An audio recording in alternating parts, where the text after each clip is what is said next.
bring Mary Kay Cabot in. We love Mary Kay. She covers the Browns, of course. She has forever. Look not at that. forever. Let's not get Look carried at that away. Christmas Look tree. or in a different angle. Wow. Different angle. Hi, Mary Kay. Did you have a nice Christmas? I really did. I had a great Christmas. My daughter that's going to school in Canada right now. Right. Came home. She hasn't been home for 3 years for Christmas, so that was great. And you can see our lovely Christmas tree here, which I love. Every year I love my Christmas tree so much, so I had to sit in front of it for this. Mary Kay, where's she at in Canada in college, and what's she studying? Isn't she the one who's the acrobat? Yes, she is. So cool. She is an acrobat, and she is in a circus Quebec City. It's sort of Cirque du Soleil type training, and it's pretty cool. That's crazy. So does she like come into the house and start doing flips and jumps and all kinds of things when she comes home? She's been flipping around this house since she was 2 years old. So yeah, you just never know. You're going to see her with her, leg up next to her ear or whatever the case may be. That's cool. That's like a superpower. Just to be able to God is. Yeah. Yes. Hey, Mary Kay, let's talk about this situation with Myles Garrett. I know you reported yesterday that he was sick. There was some miscommunication. Have we learned anything more since you last put out that article? No, not really. I mean, the only thing is that, one of my takeaways from the whole thing is that Kevin Stefanski is not playing favorites here, even though Myles Garrett is the star player, the leader of the team, a team captain. He made some kind of a mistake, apparently, according to the team, and they disciplined him accordingly. We don't usually talk to Myles until Friday, so I don't know if that will be the case this week when we get back into the locker room starting tomorrow. But we will eventually get his side of the story probably if he decides that he wants to talk about it, or he might not talk about it because he chose not to talk about it, to this point. Right. So I don't think it's a huge deal, but I do think it's significant that Kevin disciplined him the way he would any other player in this situation. Mary Kay, when you looking at this conversation, we just talked about it with me and Bull, and we said, hey, why don't those guys get in the room and just kind of talk things out? Maybe there's some frustration there. Obviously, when you're losing, Myles been here 7 years. They haven't really made a dent into making the playoffs or going deeper in the playoffs. And obviously, everybody wants to win at the highest levels. Have you heard in the last few years of sitting down with Myles Garrett and Stefanski, just talking about everything from the scheme to not really being successful in the playoffs? Have those guys sat down and kind of hashed it out yet? Well, certainly they need to continue to do that, and Myles has gotten very vocal over the last couple of years. So I would think that that Myles will hash whatever he needs to out with anyone. He'll talk to, I'm sure, Andrew Berry or Jimmy Haslam. That's the level of player that he is. So you definitely want to listen to what he has to say. Now, I think it's been sort of significant that over the past couple of weeks, he has come out in strong support of Joe Woods, which I was a little bit surprised about that. I thought perhaps that at least he wouldn't be as vocal about it or just kind of lay low if he felt a certain kind of way. But he actually has come out in support of Joe. Now, I don't know if that will mean anything in terms of Joe keeping his job, coming back as defensive coordinator. But I do think it's significant when your star player seems to be in your corner. Mary Kay, it's 2 seasons in a row that are going to end in disappointment, end under 500. We can make all the excuses and the reasons we want. I was just saying this to G yesterday because, like, when Watson got suspended for 11 games, G and I both picked the Browns to go 8-9. However, if you had told, part of the reason we both picked them to go 8-9 is because we thought Jacoby Brissett would not really play that well. At least that's why I thought. If I knew going into the season that Jacoby Brissett would play as well as he did, I would have picked him to win probably 10 games. So to me, based on how Brissett played, they should have been better because the defense has been a huge disappointment. So to me, Watson being suspended is not an excuse for them to finish with 8 wins or less. 2 disappointing seasons in a row. Is there any chance that Kevin Stefanski's job is in danger heading into these last 2 weeks? Well, first of all, I agree with you on what you just said. I 100% think that they should be contending for the playoffs right now. They should be in the mix, and there's no excuse for it. And you're right. Yeah. Jacoby Brissett did his job. He exceeded expectations. And if Absolutely. the defense and special teams had just carried their weight, they would have a couple of more victories right now, and they would be in the thick of it heading into these last two games. And that's definitely how it should have gone.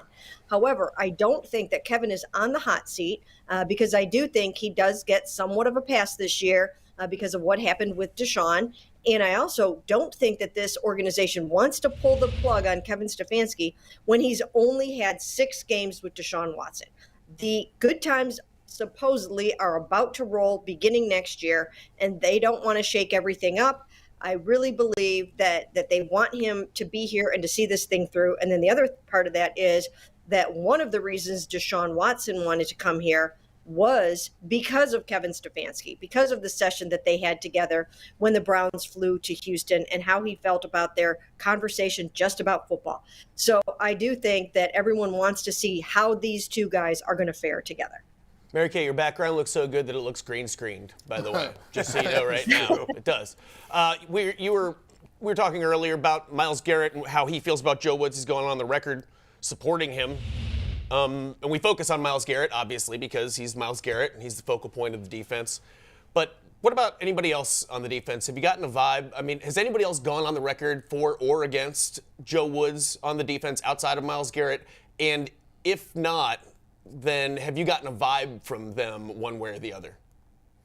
Well, first of all, most guys on the record are, of course, going to support their coaches and their defensive coordinators most of the time. And, you know, you're not going to stand up at a microphone most of the time and say, no, we think this guy needs to go. I mean, that usually doesn't happen, obviously.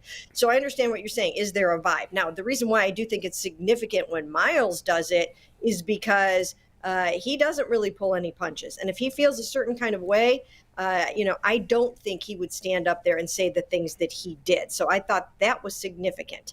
But it just in terms of the vibe from some of the other guys, I think there probably are some guys here and there that think that, maybe things could have been a little bit different. Maybe they could have been used a little bit differently. And these are all things that will have to be scrutinized and examined after the season. And those players should definitely speak up.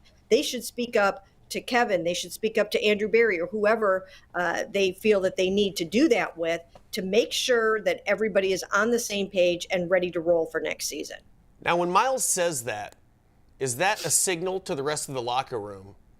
Is that his way of saying, does he have that kind of sway on the defense where that's a signal to the locker room, him saying, we support this guy as a unit? Does he have that much sway? And if so, do they listen when he does that? He does have that much sway in the locker room, and they do listen. Now, the other thing about that is that, they were still in the thick of things, at least, to a degree. They still had things to play for when he made those statements.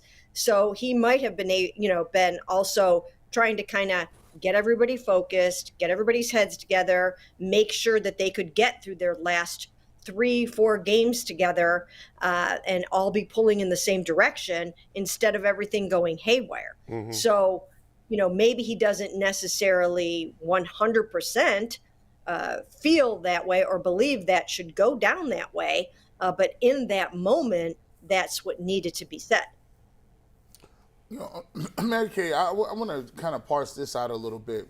There was a comment Andrew Berry made. I want to say it was at the bye week. And Andrew Berry said that we have just as much faith in Kevin Stefanski now as we did when we hired him. Now, when he says we, I do believe Kevin Stefanski was here before Andrew Berry. Is that correct?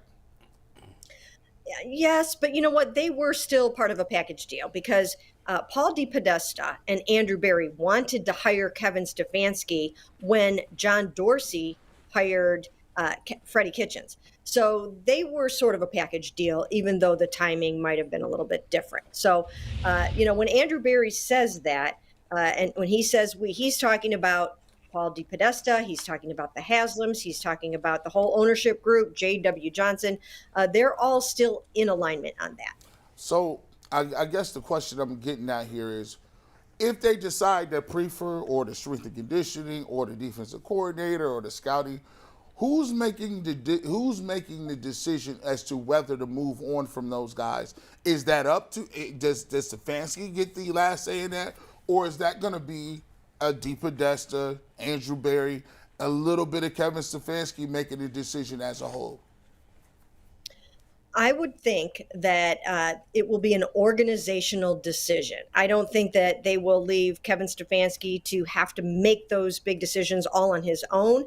I think they will collaborate. It will be Kevin sitting down with Andrew. They work so closely together. So those two guys will basically kind of be driving the bus with plenty of input from Paul DePodesta, and I'm sure from the ownership group as well. But Kevin won't just, be sitting in an office deciding, hey, I think I need a new defensive coordinator. They will collaborate. Mary Kay, how much, often on the show, some of the guys complain that Kevin Stefanski really is like, I do the offense and I leave the defense. Is he involved at all? And if so, how much with the defense during the week?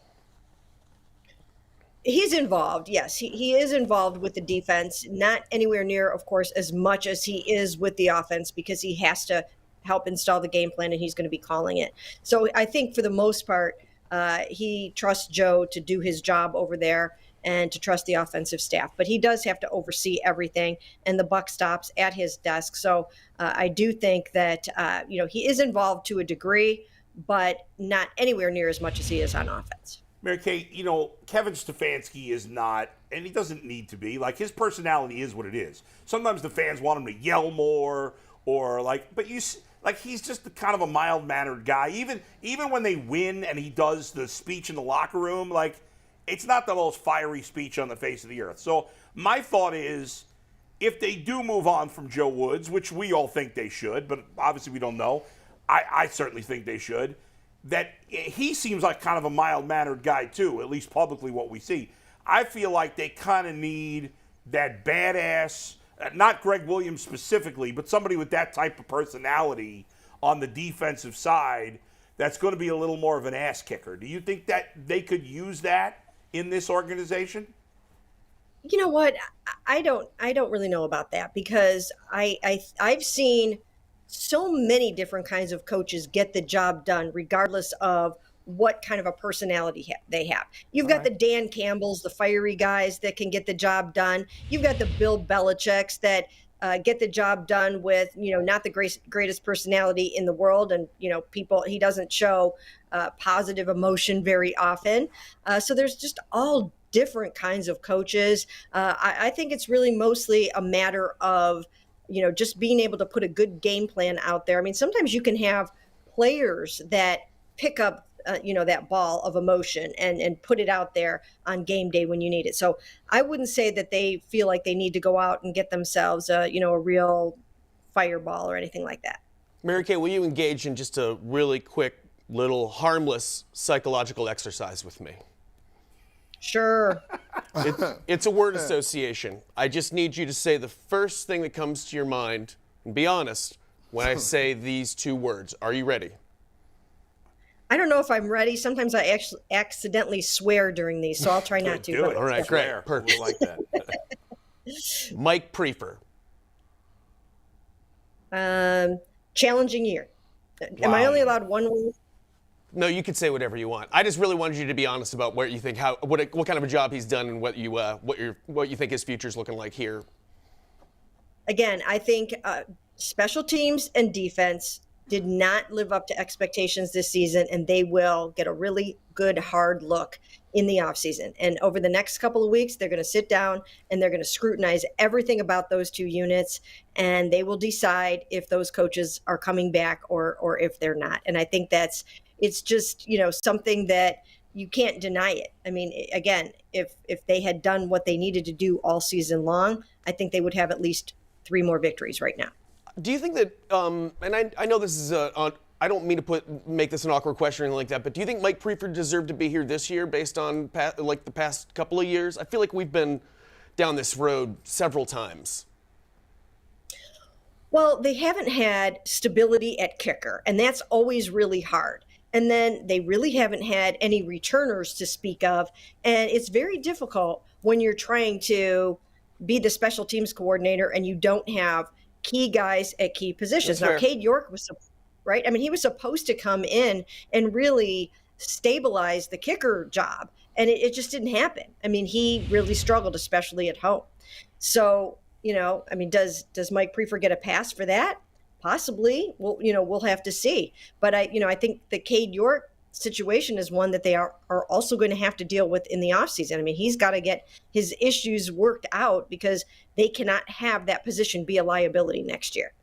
I'm sorry, one more follow-up on that. We asked this the other day. The chances, why isn't Phil Dawson in here just like working with this kid every single day? Whatever we got to pay him, back up that Jimmy Haslam money truck and just dump it on him? I think it'd be a great idea. He's one of those guys that Cade maybe should check in with in the offseason, spend some time with him, do some clinics with him. Or, as you mentioned, bring Phil in here. I mean, certainly Joe Thomas has worked with some of the offensive linemen. He's worked with Jed Wills some. So when you've got a kicker like Phil Dawson at your disposal, why not use him? All right, Mary Kay, give me a percentage here. The percent chance that Alex Van Pelt calls the plays for the Browns next year. I think that Kevin Stefanski, once again, and to hear Deshaun tell it, he really likes Kevin.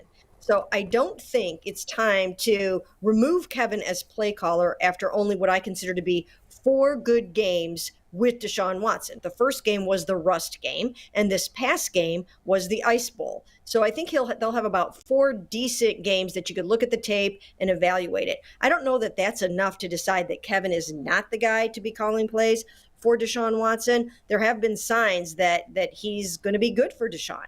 So I think that they would like to see what Kevin can do with him into next season. Now, in the event that the first quarter of the season doesn't look all that great, or the first 6 games isn't going the way that you want it to, that's the time to reevaluate it and see if maybe you might want to do something else. And just a follow-up question to his offense. Kevin Stefanski has been a run-heavy guy. He's utilized 3 tight ends. Do you think that Stefanski has to dramatically revamp his offensive philosophy to kind of fit a quarterback of Deshaun Watson's skill set? Or do you believe he's on the right track now? Well, I think we're already seeing signs that things will be different. I mean, we've seen a lot more 3 wides. We've seen a lot more RPOs, more designed runs. Again, the weather hasn't been conducive to some of those things. But I think that, yes, I think you will see him drastically alter the offense, and it will evolve as time goes along. As Deshaun has more input and says, hey, I need to do more of this. I mean, they're going to listen to Deshaun Watson. He is their investment. He is their cash cow. He is their $230 million man. So what Deshaun wants, Deshaun is going to get. And I think that Kevin Stefanski has enough influences on his career that he has the capacity to call anything or run anything for him. Mary Kay, the Browns locked up Jack Conklin this week. We were very surprised by it. I think we were all assuming he would be a cap casualty at the end of this year. He missed most of last season. He hasn't played great this year, especially in the run game. And he's not young. I mean, he's not old, but he's not young. Are you surprised that they went down this road? And they're spending a lot of money on the offensive line, and they're going to have to deal with the cap for the first time in forever. What did you think about it? Yeah, I was not surprised. I had written about a week before that they were looking to extend him, and then we had talked to Jack, and Jack was talking about wanting to finish his career here. So you knew that something had to be in the works for him to be talking like that. And again, I was able to find out that they were very more than willing to extend him, and so not really surprised about it. And I think the thing is, I mean, it's really hard to find good tackles. The thing to remember about Jack Conklin from this year is that he was the first year removed from a torn patella. That is a hard surgery to come back from. When he's one more year out from that knee surgery, he will be that much better next year. But even 85% of Jack is better than most right tackles. He's a 2-time first-team All-Pro, and he will be better next year. So I think this was a great move. What about Jed Wills? How are we feeling about him right now? I think, Jed made some steps forward this year. I think he's got another few levels up that he can go. I think they will pick up the fifth-year option, which they can do by May. That's a club option, and that is for the 2024 season. It's only in the neighborhood of about $14 million if you haven't made any Pro Bowls. It's kind of the minimum fifth-year option for him. So I think it's kind of a no-brainer for them. That gives them 2 more years to develop Jed, to see if they can get him up to the point where they want him to be, which is at a Pro Bowl level. If he doesn't get to that point, maybe they start to reevaluate it then. But as of right now, I think they will move forward with Jed and try to continue to bring him along. Mary Kay, Deshaun Watson's been obviously slowly coming back to becoming Deshaun Watson over time with some bumps along the way. And my question is, what's his confidence like right now? You're around him all the time. Does it seem like he is it where you want it to be, where it should be, or is he a little shook right now by being rustier than he thought he was? Yeah, no, I don't think he feels that way at all about being rustier than he thought he was. The first game, definitely, yes. I think that caught him off guard, but that was as emotional as it was physical. So I think now, you could see, some of the joy during the Ravens game. In this past game, I thought he actually crossed another hurdle. He had that team in position to win the game at the end, despite the brutal, horrible conditions. So I think he did what he needed to do there in the very end. I mean, it was tough sledding throughout the whole entire game. And I do think that the strategy could have been a little different here and there in the game. But he put them in position to win. And I think it was another box checked for him, that he can handle some of these kind of elements. Mary Kay, last thing, heading into the offseason, obviously retooling the front seven is going to be a major priority. The defensive front is terrible outside of Myles Garrett. Defensive tackles are horrible. But on the offensive side, if they're going to change this offense, which G was talking about, you were suggesting they're going to do, obviously with Deshaun Watson, you still want to, ideally, Deshaun Watson throws for 4,500 yards and Nick Chubb throws for 1,200 yards, and you have a dynamic offense. It seems like to do that, they need to have one more receiver. Obviously, Amari Cooper's good. Donovan Peoples-Jones has continued to progress as a late draft pick, but they do need that one guy that could probably be the third big-time receiver to go over the top with some speed. Is that a priority, do you think? Should it be, and will it be for the Browns this offseason?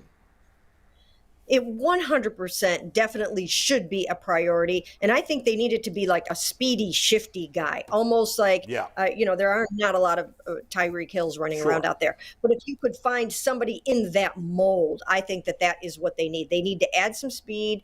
They need to add that, that sure-handed guy and somebody with a Pro Bowl caliber level of talent. That's what he needs for sure. So I would go ahead and do that. It should be a priority. I don't know yet if it will be. I don't know if they see it that way. They might think, hey, we've got, some of these younger guys that are going to just take that step up. But, one of your speed guys, Anthony Schwartz, you just have no idea if he's going to turn into a good NFL player. So you just can't count on his speed for next year. You don't know if he's even going to be able to make the team. Right. So I would go out and I would find that guy for sure. And I would make it, it would be my number one priority for the offseason. I don't know if they see it that way, but I think that's what they need to do. Mary Kay, you're the best. Have a great, happy New Year. You doing something exciting for the New Year? Any big parties? Yes, I am actually. Yeah, I'm going to Washington, and I'm going to be covering a football game. I'm leaving on. All right. Leaving on New Year's Eve and going to cover the game on New Year's Day. Have fun. We'll see you next year. All right. Okay, sounds great. Thanks, guys. Thanks, Mary Kay. We appreciate it.